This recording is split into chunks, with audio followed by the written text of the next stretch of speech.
Good morning, my dear students, and a very warm welcome to all of you in this e-learning program. Welcome to Science by Harsha ma'am.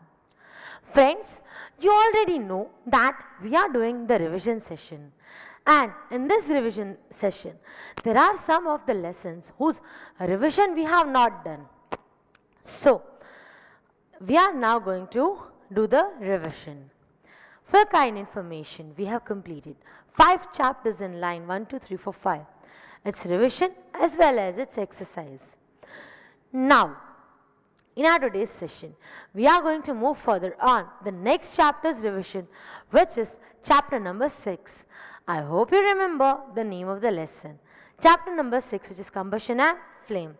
So, we are now going to study that particular chapter. Try to recall which topics were there in that particular lesson. Just think about it. I hope you remember we had first discussed about all the terminology with respect to the combustion.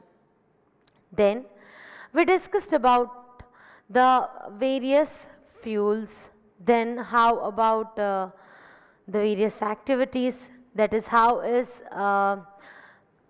combustion carried out, how is oxygen essential, how is temperature essential, that is the ignition temperature and the various activities. Now in this session we are going to see a quick recap on the basis of the NCERT book, so that if the papers are from somewhere out, you can easily manage it. Only some data is what you have to memorize, other all content is totally the same. So, now let's have a look at the lesson.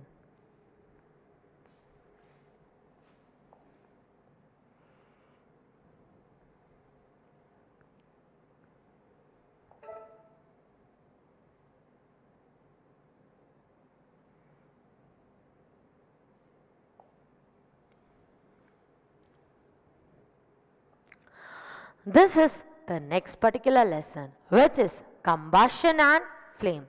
Let's move further in the journey of this lesson. Coming to the very first thing, that is what is combustion and how it is carried out. So we are using different kinds of fuels, and for various purposes, even at home, industry, or running the automobiles. So if I ask you to name a few fuels that are used at home or at industry, easily you will be able to list it out. Your list will contain the fuels like cow dung, wood, coal, charcoal, petrol, diesel, CNG, etc. You are familiar with the burning of a candle. What is the difference between the burning of candle and the burning of fuel like coal?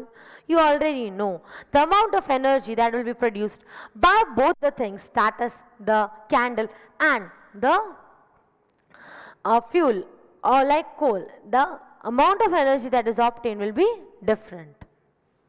Candle burns with a flame, whereas coal does not. And moreover, the amount of energy that will be produced will also be different. So, what is combustion? You already know that whenever any substance is burned in presence of air with a particular ignition temperature, then the process that is carried out is called as combustion. Oh, so here it is. It is a chemical process in which a substance reacts with oxygen to give off heat. That is called as combustion. And the substance which is that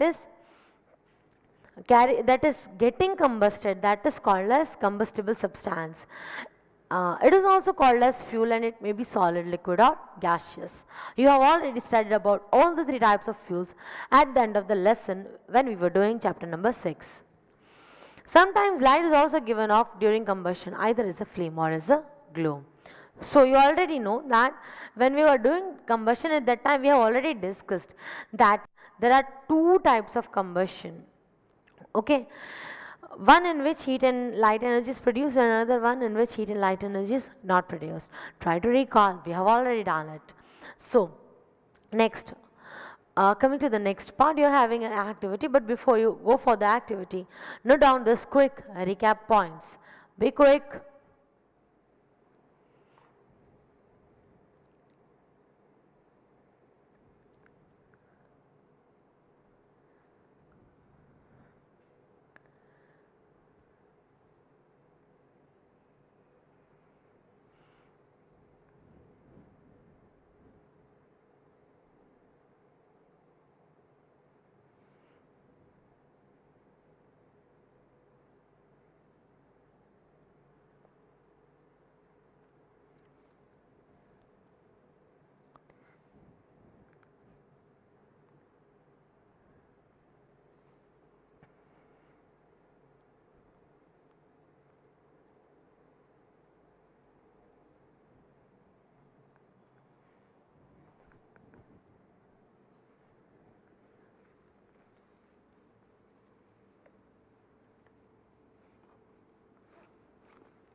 Moving to the next part, which is one of the activity in which they have asked you to segregate the substances, that is either they are combustible or non-combustible. You are having some of the materials like straw, matchstick, kerosene oil, paper, iron nails, stone pieces, glass, etc. Under the supervision of me, you have to check out all the materials, and this we will do when we will meet. But right now you can say which one is combustible? Straw, it's combustible. Matchstick, combustible. Kerosene oil, combustible. Paper, combustible. Iron nails, no, they are not combustible. Stone, not combustible. Glass, non-combustible. So in this way, you have to mark out whether any substance is combustible or not. Okay, so just tick it on your own.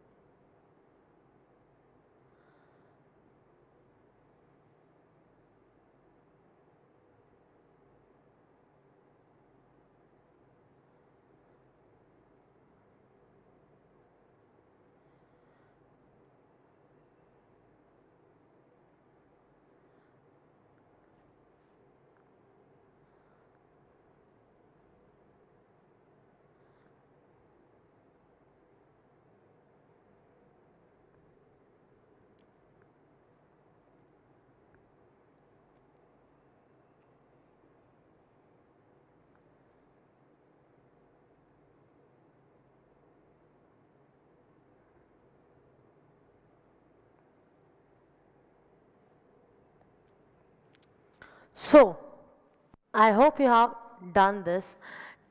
Okay, wood, paper, iron nails, kerosene oil, stone pieces, straw, charcoal, matchstick and glass.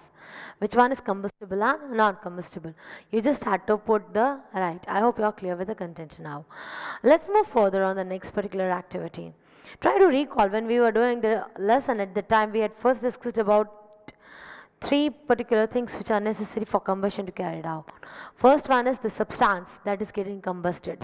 Second one was the supporter of combustion, which is air. And to prove that air is necessary for combustion, we had done one activity. Try to recall. On the candle, just invert a glass. The glass, whenever it is inverted, at that time the candle will blow off. Why? Because air is extremely necessary for the combustion to carry out. Even if the air is given in lesser amount or in more amount, that is also affecting the combustion. Yes, try to recall the amount of flame. The flame that is produced, that also says about the type of combustion, that is the incomplete and a complete combustion. So here you are having one activity for which you have to decide whether it is complete combustion or not. Moreover, you can categorize it properly, that from this we can like give the conclusion that air is very much necessary for combustion to carry out. So here is the next activity, and fix a lighted candle on a table, put a glass chimney over the candle and resist it on the few wooden blocks in such a way that air can enter the chimney. Observe what is happening to the flame. Now remove all the blocks and rest the chimney on the table. Observe the flame. Then third thing, what you have to do, put the glass plate over the chimney and watch the flame again. What will you see? In all the three things, you will see that the flame is different. How will you see it different? So here it is. We will find that for combustion, air is necessary, and this is how the candle is burning. When air can enter the chimney from below, it will burn freely, and when air does not blow, the flame will flicker, and what it will produce? Smoke, more amount of smoke. That is an incomplete combustion is getting carried out. And when there is no particular air in that, flame will go off. So this is about the very important part of the activity. Okay, so This is what you are having the observation as. Read it, then we'll move further.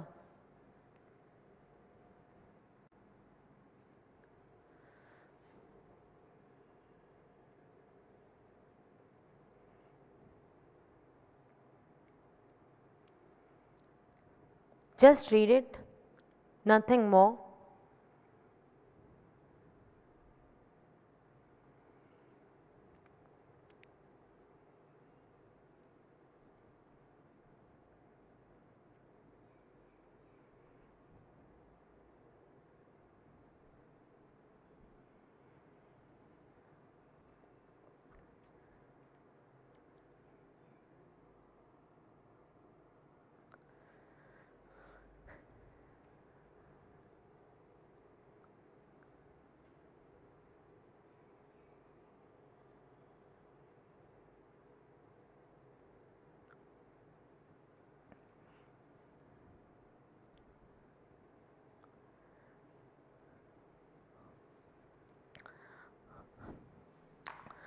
Now the next activity is based on the concept of the ignition temperature.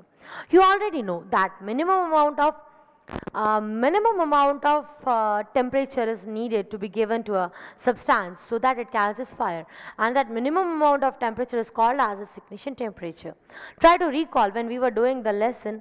At that time we had discussed one of the activity regarding the ignition temperature, and we had done it.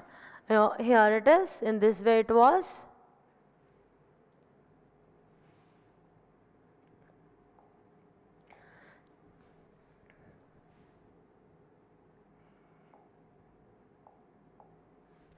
So we can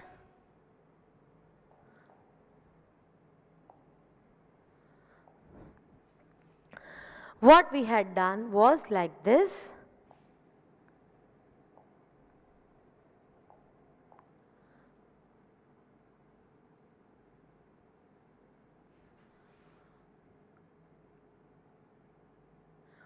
We had burnt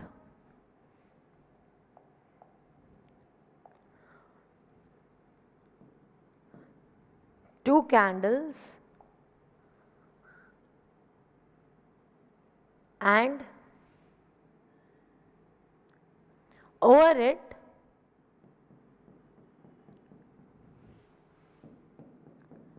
we had placed an ice cream cup.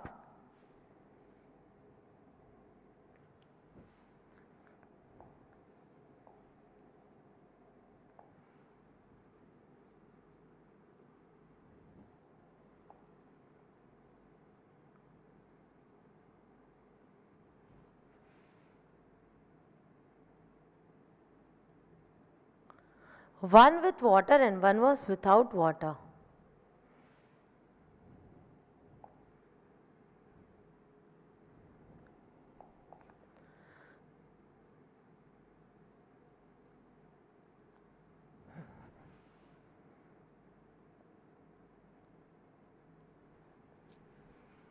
Two same cups we had taken.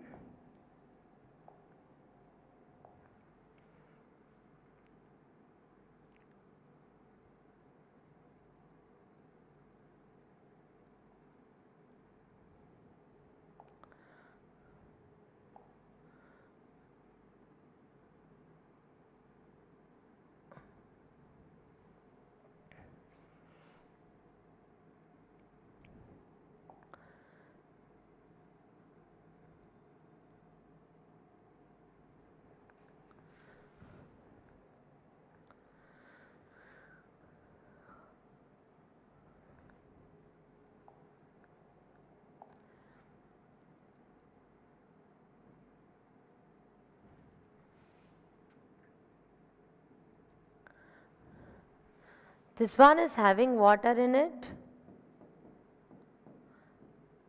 while this one was empty. You saw that the empty cup burnt off, but the cup which was containing water did not burn. Why it happened so? Try to recall, we had done this. It happened so because the minimum amount of temperature that is required to burn any substance, that is called as ignition temperature, is more over here. So we need to give more heat over here. And in the similar way, you are having one more activity, and we are going to discuss that activity right now. Which is that activity? Here it is, the next activity. Place a piece of a burning wood or charcoal on the iron plate or tawa. Now cover it with a glass jar or a tumbler or a transparent plastic jar. Observe what will happen. Does the charcoal stop burning after some time? And can you think of the reason why it is stopping burning? So try to think over it.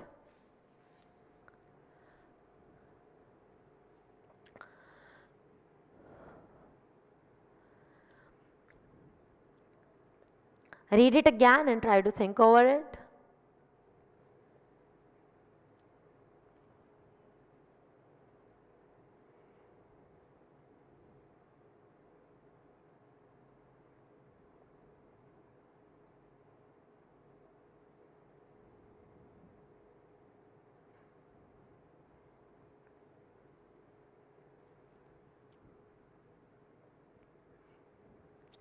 So here it is.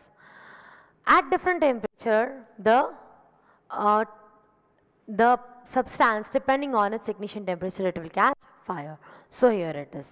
The lowest temperature at which the substance catches fire is called as the ignition temperature, and you find that the combustible substance, it will not catch fire or burn as long as its temperature is lower than the ignition temperature. So here we can conclude that minimum amount of temperature is needed for the combustion to carry out. Now we are going to discuss about one of the very interesting thing, that is the history of matchstick. Yes, you have heard properly. I am talking about the history of matchsticks. If we talk about the history of matchstick, then it is very old.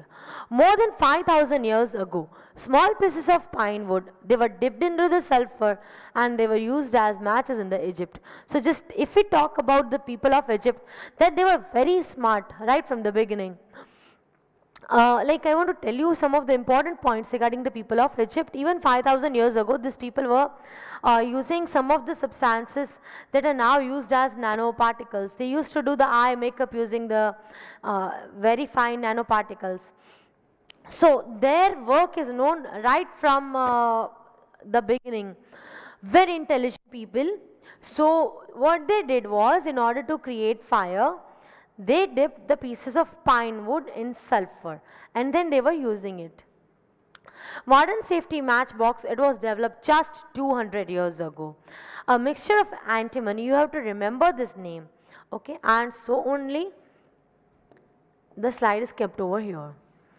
Mixture of this antimony trisulfide, potassium chloride and white phosphorus with some glue and starch applied on the head of the match were made.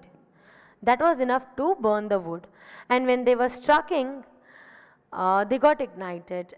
White phosphorus got ignited due to the heat of friction. So this is how the matchsticks were invented. In the beginning, some of the amount of flame that was produced, and it was somewhat something dangerous. So the changes were made. But before we understand what were the changes, please note down this whole of the content quickly.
So I hope you have noted it down. Moving to the next part of its history. So this started with the combustion of the match, and white phosphorus proved to be dangerous for both the workers that were involved in manufacturing the matches and for the users. So what is done nowadays so that the safety matchsticks are provided? These days it contains only antimony trisulfide and potassium chlorate, and instead of white phosphorus, red phosphorus is used, which is less dangerous. So this is again important point. Note it down. Remember, white phosphorus dangerous. Whatever extra information is given, it is based on the NCERT book. So whenever I ask you to note it down, please note it down. It may help you out in your other exams. So please note it down.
So I hope you have noted down this content.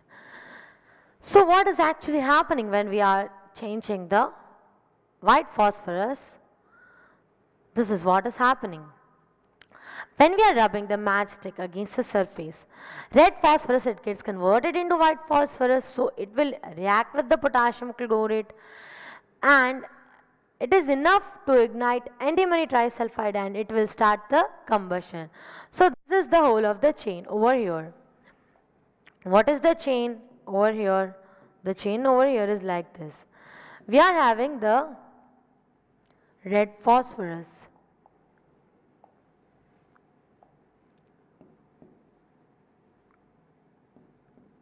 It gets converted into white phosphorus. When we are rubbing it, then what will happen? This white phosphorus will react with what? Potassium chlorate.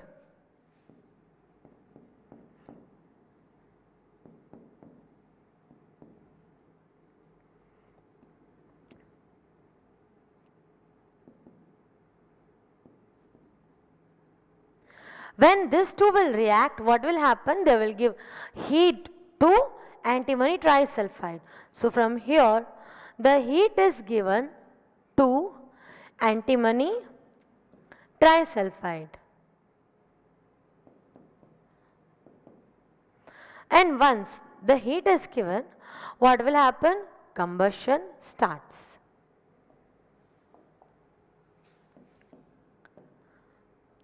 So this is the whole of the process. So note it down, the whole of the thing. Whenever we are burning the matchstick, what happens? Red phosphorus gets converted into white phosphorus. White phosphorus and potassium chloride will generate heat. Where will this heat go? This heat will go and ignite the antimony trisulfide, and that will start the combustion. Okay, so once again about the matchstick. Before, the Egyptians were using, they were dipping the pine wood into the sulfur, and then they were burning it and using it as a matchstick. Then we used the potassium chlorate and antimony trisulfide along with white phosphorus, but white phosphorus was dangerous, so it was replaced by red phosphorus. And what is the reaction that is carried out with red phosphorus is given over here. Please note it down, then we'll move further. Be quick.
So I hope you have noted down the content.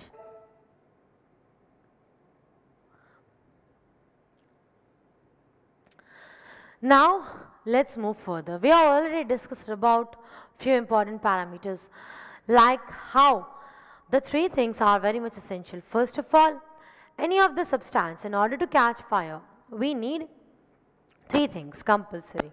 One is the combustible substance, another one is the ignition temperature, and the next one is the supporter of combustion. And if any of the three things are removed, then the combustion will stop taking place. So if we want to control fire, that is our next particular substance. But before we understand what are those substances, let us study about what are inflammable substances. So those substances that are having very low ignition temperature and can easily catch fire with a flame, they are called as inflammable substance. Very quickly they will catch fire. All of those examples are petrol, alcohol, liquefied petroleum gas, LPG, etc. Okay. After understanding what is inflammable substance, we will understand how can we control fire. Fire is caused because of many reasons, and depending on which is the reason, we can use the proper way to control it. But before that, let us understand once again what are inflammable substance. Inflame. So, flame is less. When you are burning petrol, you will not get the flame like you are burning the candle. So they are inflammable substance. Very quickly at a very low ignition temperature, they will just quickly catch the fire. So these are this: petrol, alcohol and LPG. If you burn the sanitizer, very quickly it will start burning. What it is? It is simply this, because it is an inflammable substance. Okay, don't think that inflammable means it will not burn. It is going to burn, but with less flame. Okay, so please note it down quickly.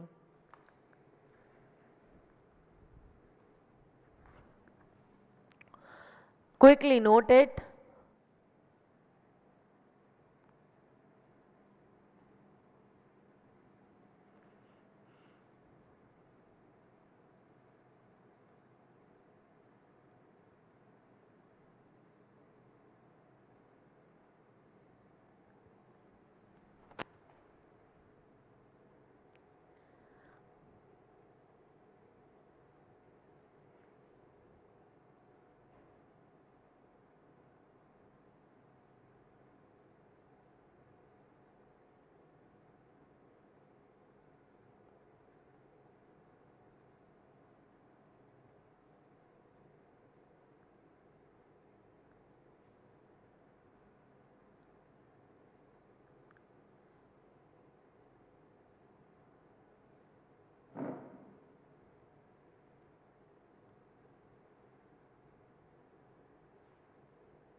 The next content for today, which is how can we control the fire or the burning. First we should know how is the fire caused. Fire is caused and if you want to, by any means, it can be because of the electric shock, it can be because of anything that has burnt and led the whole thing into a burning part. There are many reasons the fire can occur, but if you want to stop the fire to occur, the three things which are necessary for combustion to carry out, any of the three things should be removed. That is, we are doing this content. Which are the three things which can be removed or just can be taken under care of? The very first thing is the ignition temperature. Lower the temperature and the fire will stop. Next one, the supply of air. Okay, if we decrease the air, that is by any means, if the oxygen supply is reduced, then the fire will stop. The third one is to remove the combustible substance. In most of the cases, to remove the combustible substance is somewhat difficult. So, the rest two are considered as a good option. Now, how is that? Think. Imagine a building is catching fire, then that whole building is the combustible substance. How can we change that building to a different place?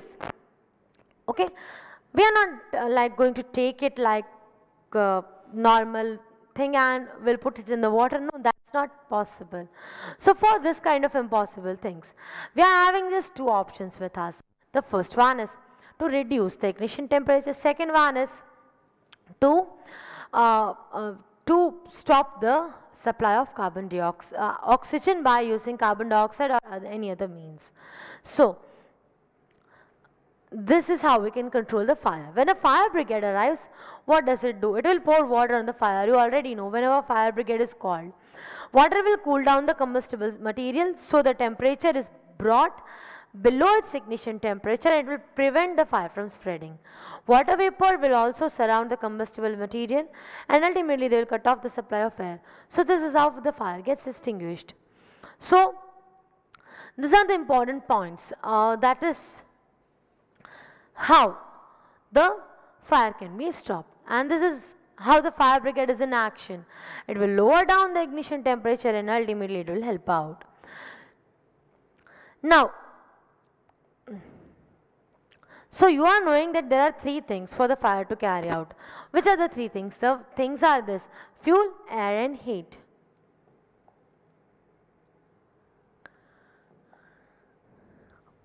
The three things which are needed to carry out fire. Which are those three things? Fuel, air and heat. So when you are heating the fuel beyond the ignition temperature, and at that time the fire may take place. So fire can be controlled by removing any of the three things. So more important is to reduce the supply of air or to bring down the temperature, or both. So we are using different materials. Coming to the next part, that is fire extinguisher. Now what is the new requirement of this thing, that is fire extinguisher? We should first understand that every time whenever the fire is taking place, at that time we cannot call fire brigade. Suppose if it is because of the any electric shock and any of the problem, that is the fire is carried out because of any of the electrical problems, then in that case we cannot use water. Okay, in that case water will be harmful. The next thing where water cannot be used is if the fire is caused because of the petroleum or oil or diesel. So in that case what will happen is water will move down, and the oil being lighter, it will float and it will allow the fire to move off, and water will also when it will move, it will carry oil with it and the fire will spread up. So in that case what do we need to do is we need to use the fire extinguisher. What will the fire extinguisher do? It will provide the layer of carbon dioxide over it. So carbon dioxide will stop the flow of the oxygen in it and ultimately stop burning. So this is how it can be controlled. Water is not suitable for fires that is involving oil and petrol, and not even for the fire that is taking place because of electricity. So important points over here. Water is heavier than oil. So what?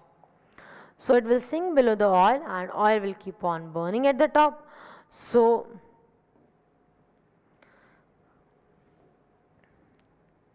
CO2 being heavier than oxygen will cover the fire like a blanket, and ultimately the supply of oxygen will stop and ultimately the fire will get extinguished. So that is the use of the fire extinguisher.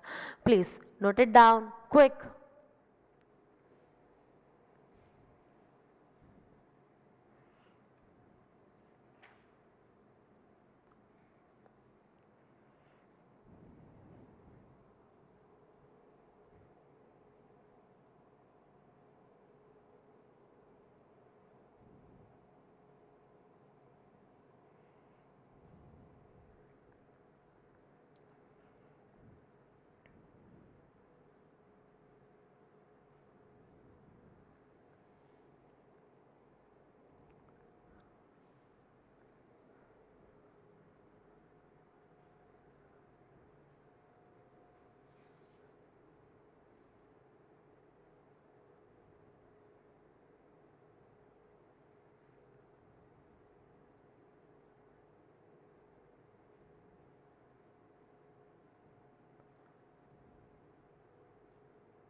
Okay, so I hope you have noted down this. The next thing, that is, instead of carbon dioxide, we are having few more substance like carbon tetrachloride, CCl4, and try to recall about the formite that we had discussed when we were doing the chapter. Formite, it is a chemical where it will form the layer of foam, and that foam will cut off the supply, and it is like a fireproof layer. So this is all about today's content. We have revised half of the chapter, and half of the chapter we will revise in our next particular session. So that's all for today. I hope you have understood all the content and some of the new concepts that you came to know regarding the phosphorus, and that is the matchstick and all. So revision is very much essential for us. Some of the new things we will try to upgrade us with the new knowledge, and whenever sometimes I'm asking you to note it down, just remember it is just to brush up your all the things. We have already done the lesson, but to just have a quick recap of whatever part I'm asking you to note it down. Some of the very important points only I'll ask you to note. Otherwise, I won't. So that is all for today's content. Thank you so much for listening to me, and have a very good day, all of you. Bye bye.